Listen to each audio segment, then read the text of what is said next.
kind of teased us to the idea that this car might be insane. And it was.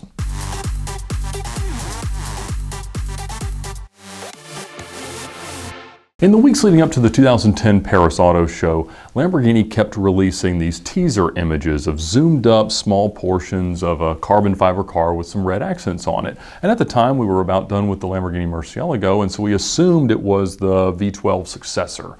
Everyone was throwing around the name Joda and speculating about what it might be, but then one of the photos towards the end showed 10 holes that appeared to be over a deck lid. So it was probably going to be a V10 car, which ruled that out. But when it came out, when it was unveiled, it was the Sesto Elemento, named after carbon, the sixth element, and it was a showcase of what Lamborghini has become capable of doing with carbon fiber. And it's actually what gave way to the partnership with Callaway that relates to the taking a cop for a ride at 196 miles an hour in Augusta story that I told a few months ago. And Lamborghini has always been known for coming out with some pretty interesting concept cars, and this was no disappointment. It was really an expression of just everything they were capable of in terms of reduction of weight. Whereas the Superleggera, which would be introduced just after that, weighed just over 3,000 pounds. This weighed 2,200 pounds, or 1,000 kilograms. So it had the best power to weight ratio that any Lamborghini ever had. And it was an interesting concept, but it was always known to be not street legal. And so, you know, it would show up at different events and Lamborghini would take it around to things, but you never really heard that much about it.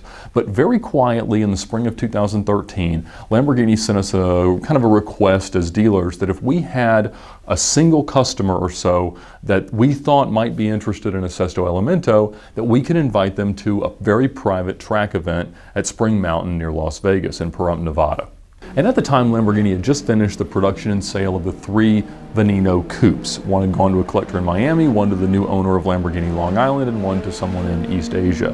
And so the idea of selling these kind of very limited release cars that had started with the Aventador J was sort of front of mind at the time, and they obviously wanted to sell a few of these. The goal was to produce 20 of them and sell them.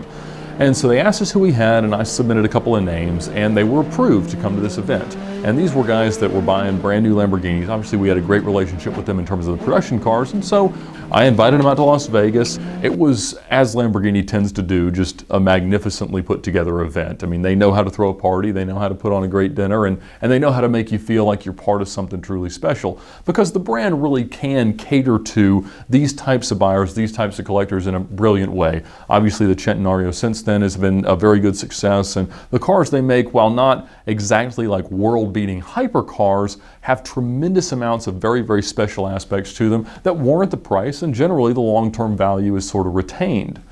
So ultimately we had the 12 best US customers for Lamborghini at a dinner at the Palazzo in Las Vegas. And it was a pretty surreal experience. I mean, obviously we spent a lot of time with some pretty heavy hitters, but my 2 guys that ended up coming with us were in the company of people discussing their latest private jet acquisitions, their $250,000 watches they were wearing, and everything in between. And it was just an amazing kind of group of people who were actually kind of down to earth, and obviously they enjoyed nice cars, nice things, and expensive stuff, but we had some great conversation, and the next morning we were all going to be shuttled together out to the racetrack to get to drive the car. And not all of the dealership representatives for each of the customers had joined them for the trip, but of course I wasn't going to miss an opportunity like that. Now the deals would have been facilitated through the manufacturer because they weren't street legal cars. And that was really kind of the hang-up, because the idea of a very, very expensive track-only car, even amongst these country club tracks where you'd get a membership and store a car there, the idea of driving a $2.2 million car there was a little bit foreign. And so none of the guys were necessarily all that excited about this particular car. They were just not going to turn down the chance to come drive it on a racetrack for free from Lamborghini. And they had their whole hospitality chalet set up. In addition to the Sesto Elemento and kind of some parts they had on display, they had a whole fleet of LP570s and other Gallardos for the guys to drive while they weren't in the Sesto Elemento. Also, they had brought one of the new Super Trofeo cars to use as a pace car, which was a little bit intimidating, to be quite honest, because generally when we would do launch events for a new car, if it was a Gallardo, they would have a V12 pace car. So the instructors, whoever was kind of leading the sessions around, they could be on walkie-talkies and not really worry about any of us in the slower cars catching up. But the fact that they were going to put Richard Antonucci, one of the most well-known Super Trofeo drivers for Lamborghini and did a lot of their events, driving a full-on Super Trofeo car running pace for the laps in the Sesto Elemento, kind of teased us to the idea that this car might be insane. And it was. So we watched a few of the guys go out, and they came back each time with just the biggest grins ever on their face. And people would be hopping in and out of Superleggeras, just running around having fun. And it was a brilliant time. I mean, Spring Mountain's a fun track. It's pretty technical, a lot of slow speed turns and kind of undulations and things that it's known for. Not a lot of fun runoff. I mean, there's big gravel on most of the outsides of the track. And so it wasn't a place you wanted to go off, but fortunately no one did that day. So when it became my guy's turn to get strapped in and sort of strapped to the car, because the seats were non-adjustable, they were just molded into the chassis. So we get out there, and I mean, the thing is mental. I have never been in a car that changed directions more readily, but still sort of felt like a street car. The agility of the thing was surreal.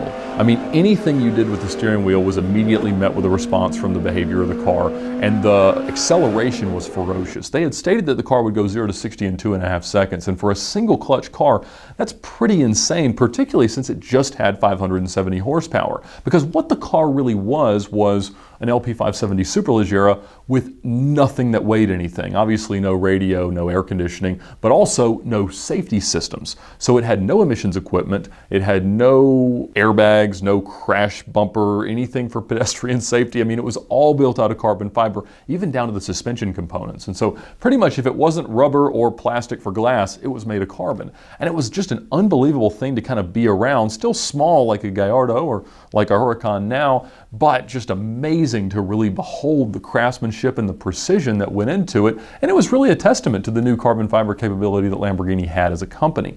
So we had a blast just pushing the car around, and Stefan Winkelmann was there, always good to see him. And he was one of the guys for Lamborghini that was really at the helm and just really loved the brand and loved the cars. The guys before and after have been great, and it's been awesome to see how the brand grows. But that was really a high point in the utility of Audi's resources, but the maintenance of the Italian passion for the brand. And so I love the cars of that era, and I continue to.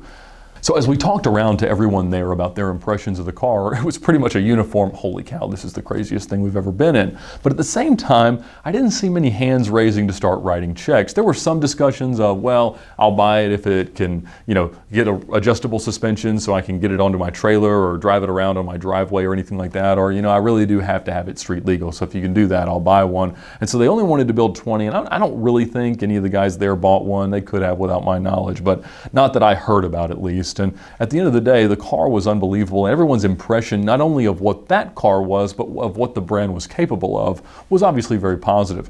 But the thing about that car that still enthralls me to this day, relative to a lot of the hypercars we love, the Paganis, Bugattis, Koenigsegg's, and things like that, is that this is really something that we probably will never see a manufacturer do again. And it was notable in that regard because it was what happens when you take a car that's already blisteringly fast at a 3 or 3.2 second 0 to 60 time and over 200 miles an hour in an LP570 Superleggera, and you take out everything that makes it street legal. So every piece of weight that could be removed was. And the idea of not having all these things that you think make a car safe, and certainly did. I mean, I would never ever want to be in a crash in this car because I can't imagine it would do anything except splinter and crumple into a million pieces. But feeling a car like that and just knowing what we're giving up for safety is kind of like understanding, why a motorcycle is so fast and some cars aren't. We put so much weight into them to make them safe that it's a big deal. I mean, a 3,000-pound Superleggera becoming a 2,200-pound Sesto Elemento is an unbelievable thing to behold and to feel. So if you were to ask me which of the famous hypercars I might want to own personally, I'd give some serious thought to a Sesto Elemento because 25 years from now, they'll all be street legal anyway. And when you bring one in, or if it's already here and you take it to Canada and bring it back in, you'll be able to have a car that just is peerless. Everything else is encumbered by all these weight and all these safety systems. So again, don't go crashing it, but the experience of being in that car on a road would just be unbelievable.